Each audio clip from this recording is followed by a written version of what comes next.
falar um pouquinho dos resultados operacionais e financeiros da Braskem consolidado. Então, resultado operacional recorrente, lembrando que esse resultado é em dólares, né? Ou seja, maior rentabilidade do negócio em 2022 e primeiro semestre de 2021, representada aí pela maior margem operacional recorrente do período. Então, a gente está falando de mais de 3 bilhões de dólares, né, no primeiro semestre, né? Quando a gente fala de margem operacional, 33%.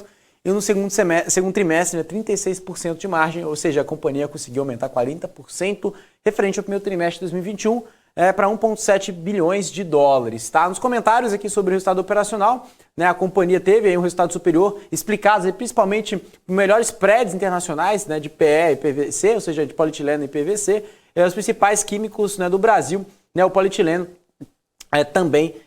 Tanto o polipropileno, né, também nos Estados Unidos, na Europa e também o polietileno no México, né? E também pelo maior volume, né, de vendas, né, de polipropileno, né, nos Estados Unidos e polietileno também no México, ou seja, aumentando o volume e aumentando o spread internacional. Inclusive, a gente até recebeu também, né, os executivos também da Braskem aqui no BMC Business, então, ou seja, tem essa entrevista que eles falaram em relação de spreads, né? Inclusive a diretora de RI e de SD também comentou sobre isso, tá? Em relação ao segundo trimestre de 2020, o resultado operacional recorrente da companhia em dólar foi de 530% superior, né? E foi em função de quê? De novo, melhores spreads internacionais de químicos no Brasil e resinas em todas as regiões e maior volume de vendas de resinas, né, e químicos no Brasil e de polipropileno nos Estados Unidos e também na Europa. Então, ou seja, a companhia melhorando muito, ou seja, vendendo de uma forma muito forte e melhorando spread. Então, essa que é a receita. A companhia faz crescer mais de 400% no semestre e 40% comparado ao último trimestre desse ano, primeiro trimestre, tá? Segundo com o primeiro trimestre. Agora, lucro líquido também, agora a gente vai falar em reais, né, milhões de reais. Margem líquida positiva em 2021 após a companhia registrar prejuízo líquido no ano anterior, ou seja, no segundo trimestre de 2020 a companhia reportou prejuízo, agora a companhia reverteu esse prejuízo, agora com lucro, né, líquido de 7,2 milhões de reais, né, lembrando... A gente está falando de 7,2 bi, né, 198%. E também quando a gente compara aqui, né, relação, né, da que a companhia registrou esse lucro, 198% superior, representando aí 12,47 por ação ordinária e ação preferencial classe A. No acumulado do ano até junho, a Braskem registrou um lucro líquido de 9 bilhões 918 milhões de reais e a companhia apresentava um prejuízo acumulado no valor de 4 bilhões 530 milhões de reais, né, lembrando no ano passado, e a companhia reverteu esse prejuízo e acumula ali, né, um lucro acumulado de 5,4 bilhões de reais. Então, ou seja, a companhia vem melhorando bastante seus números em relação, como eu comentei, melhora de spread, melhoria na relação de venda também, não só no Brasil, na Europa, nos principais mercados também como o México, né? Então, quando a gente fala aqui do eteno, né, ou seja, quando a gente fala aqui da taxa de utilização das centrais petroquímicas, né, teve uma queda de 6 pontos percentuais, impactados pela parada geral de manutenção programada na petroquímica do ABC, né, também que é muito representativa. Vendas de resinas, PE, PP e PVC, né, as três principais resinas, né, ou seja, teve uma alta comparada a 2020, segundo trimestre de 2020, uma alta de 10% no mercado brasileiro, mas uma queda de 17% comparado ao primeiro trimestre de 2021. Já exportações teve uma queda de 46% comparado ao segundo trimestre de 2020, mas uma alta de 4% comparado ao primeiro tri. E quando a gente fala aqui quando a gente destaca, né, o bridge, né, do resultado financeiro operacional recorrente, está falando aqui a Operação Brasil, tá? Resultado operacional recorrente, 1,12 bilhões de reais, tá? Lembrando, no segundo trimestre, lembrando que antes era um pouco mais de 943 milhões de reais. Teve o impacto do câmbio e também impacto de volume e uma margem de contribuição aqui. Agora falando de Estados Unidos e Europa, né, a gente tem aqui uma taxa de utilização das plantas, né, de PP por lá. Teve uma retomada de produção para os patamares normais após os impactos de tempestade no inverno, né, no primeiro trimestre de 2021, que foi um impacto ali, né, da questão principalmente do clima, né, por lá. As vendas de PP cresceram 14%, né, o recorde trimestral histórico de volume de vendas de PP nos Estados Unidos, crescimento de 14%, como a gente comentou aqui, chegando em patamares recordes. E o financeiro, né, no resultado operacional recorrente, né, que a gente fala aqui esse bridge, né, ou seja, saindo de 315 milhões de dólares para 492 milhões de dólares, né, com uma representatividade grande na margem de contribuição, também com um aumento de volume de 38 milhões de dólares por aqui.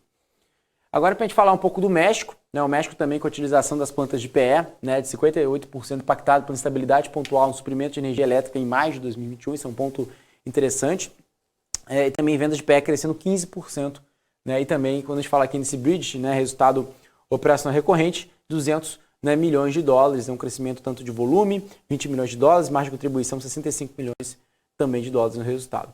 Já a consistente geração de caixa operacional, né, que a gente comenta aqui, tem uma consistente geração de caixa em linha com a estratégia da companhia de alocação de capital eficiente, com uma rigidez financeira, ou seja, um impacto da gestão de fornecedores, no aumento de preço de resinas principais químicos no mercado internacional, ou seja, aumento de spread, e também reposição de estoque. Então, isso que implica nesse resultado na geração de caixa livre, né, de 1,55 bilhões, né, de reais de geração de caixa livre, principalmente quando a gente tem aqui CAPEX, né, juros e pagos, IR, contribuição social, lucro líquido também, pagos, investimentos estratégicos e outros, ou seja, tirando principalmente do capital de giro, né, de 5,6 bilhões de reais. Comentários sobre essa geração de caixa, né, pelo forte resultado operacional recorrente no trimestre, pela monetização dos créditos PIS e COFINS, de 656 milhões de reais, e também, quando a gente compara esses impactos positivos, se contrapõe principalmente a variação negativa do capital de giro, né, como a gente consegue comentar nessa parte aqui, o aumento do pagamento de CSLL pelo maior resultado operacional recorrente, que é logo aqui, um pouco mais de 1 bilhão de reais. Em função da posição de caixa robusta, né, a Braskem seguiu reduzindo o patamar de dívida bruta, ou seja, se ela está cada vez mais melhorando a sua relação, né, de alavancagem, principalmente melhorando, aumentando a sua geração de caixa, diminuindo sua dívida, então quando a gente compara aqui, né, principalmente a dívida bruta em bilhões de dólares, né, a gente consegue entender que o segundo trimestre pro forma 6,5 bilhões, né, de dólares, né, quando a gente compara aqui em relação ao aumento da função de desembolso da linha de crédito compromissada, um montante de 1 bilhão de dólares, e em julho a companhia concluiu o resgate total de bônus com vencimento em 2022, que seria no ano que vem, no montante de 255 milhões de dólares, e realizou o pré-pagamento do empréstimo bancário de 100 milhões de dólares. Tá? Ou seja, a companhia vem recomprando, né, o seu bônus, né, vem concluindo resgates para justamente diminuir a sua dívida. E os comentários em relação a isso, né, a gente vê aqui essa oferta, né, da recompra de bônus com vencimento 2023 e 2041, que era 234 milhões de dólares, uma liquidação antecipada das notas comerciais de 508 milhões de reais, né, que são 103 milhões de dólares,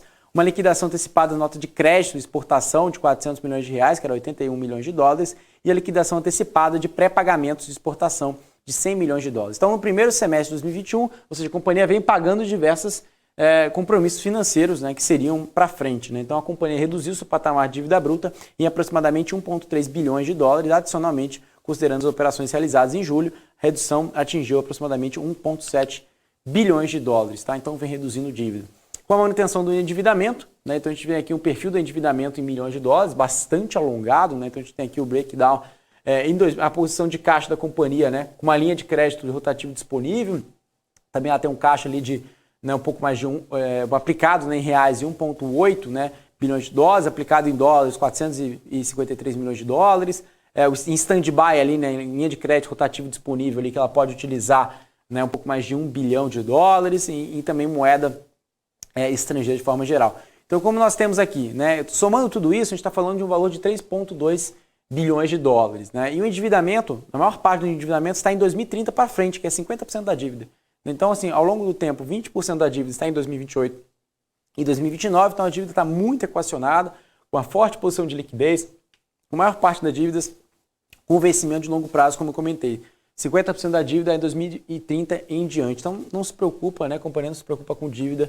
E os indicadores de dívida, né? A liquidez suficiente para cobertura de vencimentos nos próximos 78 meses. O prazo médio de endividamento, o duration médio de 14 anos. Custo médio ponderado da dívida e de variação cambial é de 5,2%. E o crédito, né? O risco de crédito corporativo de acordo com a escala global das 3 principais companhias de rating, né? Como a Fitch, que deu BB+, perspectiva positiva. A S&P deu BB+, com perspectiva estável, e a Moody's também como estável, a Ba1, né, também como um range. Tá? Agora, para a gente falar um pouquinho, né, sobre expectativa, né, principalmente de EBITDA, né, que a gente tem aqui até o ano que vem de expectativa, o mercado espera, a companhia entregou 9,4 bilhões de reais, né, no segundo trimestre, né, já no terceiro a companhia espera uma redução desse valor, principalmente para 8,21 bilhões de reais. Aí já no quarto trimestre uma desaceleração para 6,4, depois de novo para 5,19 bilhões de reais e depois ficando estável comparado ao primeiro trimestre de 2021, a gente está falando de 2022, uma expectativa dos analistas de 5,35 bilhões de reais, ou seja, uma desaceleração comparado ao último resultado reportado, segundo trimestre, né, de 2021, tá, em relação à EBITDA, geração de caixa operacional. Agora, para recomendações, nós temos aqui 6 analistas recomendando compra, 5 manter, né? Ou seja, 54% recomendando compra. Quando a gente fala aqui de preço médio, né, alvo, o preço médio alvo que gira aqui em R$ 64,43, R$ 64,43. E as recomendações, Banco BTG colocando compra R$ 71, Santander a compra R$ 70 também, Morgan Stanley, né, também recomendando compra, e também JP Morgan também colocando R$ 71,50. Também temos, né, Banco do Brasil a neutra 49, Eleven também neutra 45, também temos, né, HSBC a 52, né, e também temos Planner também colocando compra a R$ 30.